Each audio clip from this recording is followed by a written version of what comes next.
Prashant Kishor, political strategist Prashant Kishor, दोस्तों जरा सोचिए, जो आदमी 2014 में नरेंद्र मोदी की जीत का सबसे बड़ा मास्टरमाइंड माना गया, आज वही आदमी हर जगह चुनाव में बीजेपी के खिलाफ नजर आता है। तो सवाल उठता है, क्या सच में बीजेपी ही प्रशांत किशोर को फंड कर रही है, या ये सिर्फ विपक्ष का बनाया हुआ नैरेटिव है, या फिर राजनीति की शतरंज में वो किसी और चाल का हिस्सा है जिसकी परतें अभी खुलना बाकी है। आज हम इस वीडियो में खोलेंगे वो रहस्य जिसे लेकर पूरे बिहार और देश की राजनीति में खलबली मची हुई है। तो दोस्तों पहले देखते हैं पीके की राजनीति की यात्रा। 2014 लोकसभा चुनाव, प्रशांत किशोर ने नरेंद्र मोदी के लिए चुनावी रणनीति बनाई और बीजेपी को ऐतिहासिक जीत दिलाई, लेकिन इसके बाद उनका रुख बदलता नजर आता है। 2015 में पीके ने महागठबंधन को जिताया और बीजेपी हार गई। पंजाब में कांग्रेस को जिताया, बीजेपी हाशिए पर गई। बंगाल में ममता बनर्जी को प्रचंड बहुमत दिलाया और बीजेपी 100 सीट तक भी नहीं पहुंच पाई। तमिलनाडु में एमके स्टालिन को जिताया और बीजेपी साइडलाइन हो गई। यानी 2014 के बाद पीके जहां भी काम करते हैं बीजेपी कमजोर होती रही है। याद कीजिए दोस्तों, बंगाल में पीके ने साफ कहा था, अगर बीजेपी 100 सीट ले आई तो मैं राजनीति छोड़ दूंगा। BJP will not cross 100. If they cross 100, I repeat on your show, I will quit this space, meaning my work forever. और नतीजा, बीजेपी 100 सीट से नीचे रह गई और पीके की बात सही साबित हुई। उसी दिन तमिलनाडु का रिजल्ट आया, वहां भी बीजेपी हार गई और डीएमके ने जीत दर्ज की। यानी एक ही दिन दो बड़े राज्यों में बीजेपी को चित्त कर दिया प्रशांत किशोर ने। तो फिर सवाल और गहरा हो जाता है, अगर बीजेपी उन्हें फंड कर रही है तो पीके बार बार बीजेपी को क्यों हराते हैं। अब चलते हैं विपक्ष के पीके के खिलाफ बनते नैरेटिव की तरफ। अब जब हम पीके के काम और उनके परिणामों को समझ चुके हैं तो विपक्ष का नजरिया भी समझना जरूरी है। आरजेडी और कांग्रेस लगातार कहते हैं प्रशांत किशोर दरअसल बीजेपी की बी टीम है। उनका आरोप है कि पीके विपक्षी वोट काटते हैं और अप्रत्यक्ष रूप से बीजेपी को फायदा पहुंचाते हैं। आरजेडी तो पीके को प्रशांत किशोर पांडे कहकर जातिगत रंग भी देती है।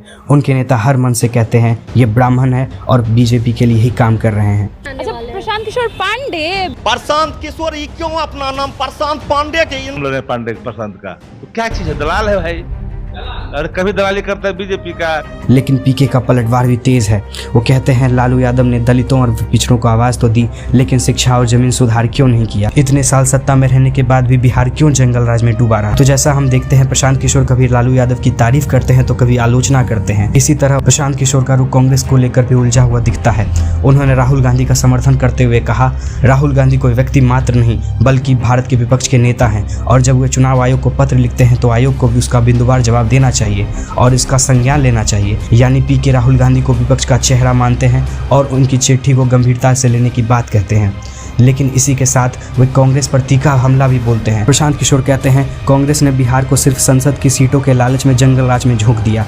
सत्ता में रहते हुए भी न शिक्षा सुधारी न उद्योग लगाया। आज भी बिहार पिछड़ेपन से जूझ रहा है, उसका सबसे बड़ा जिम्मेदार कांग्रेस है। प्रशांत किशोर ने कहा कि ये जानते हुए कि बिहार में शासन प्रशासन बदहाल है,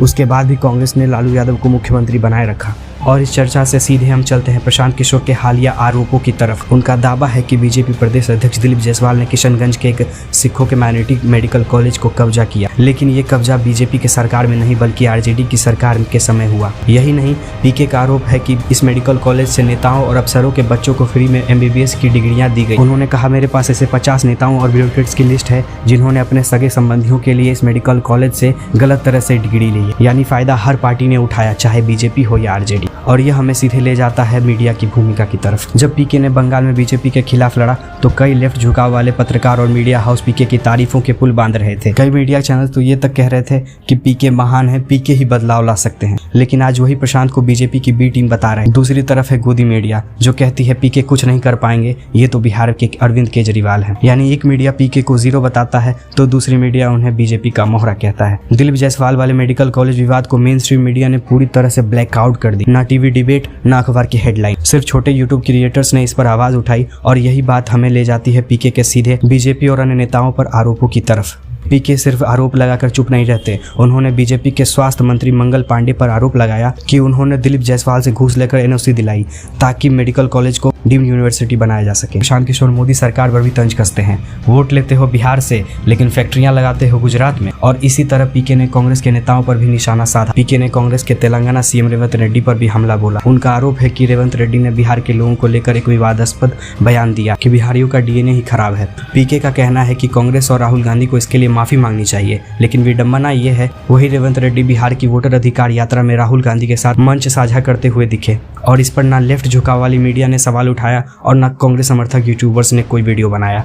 तो अब बड़ा सवाल यही है कि क्या पीके वाकई बीजेपी की बी टीम है या फिर वो बिहार की राजनीति में एक नई धारा खड़ी करने की कोशिश कर रहे हैं। सच यही है, पीके को किसी एक पार्टी से जोड़कर समझना आसान नहीं है। वो कभी लालू यादव की तारीफ करते हैं तो कभी उन्हीं पर हमला बोलते हैं। राहुल गांधी को विपक्ष की आवाज कहते हैं तो कांग्रेस की नाकामियां भी उजागर करते हैं। यानी वे खुद को राजनीति के इस खेल का सबसे बड़ा एक्स फैक्टर साबित करने में जुटे हैं। और असली सवाल यही है कि क्या बिहार की जनता पीके को नेता मानेगी या सिर्फ उन्हें एक रणनीतिकार समझेगी।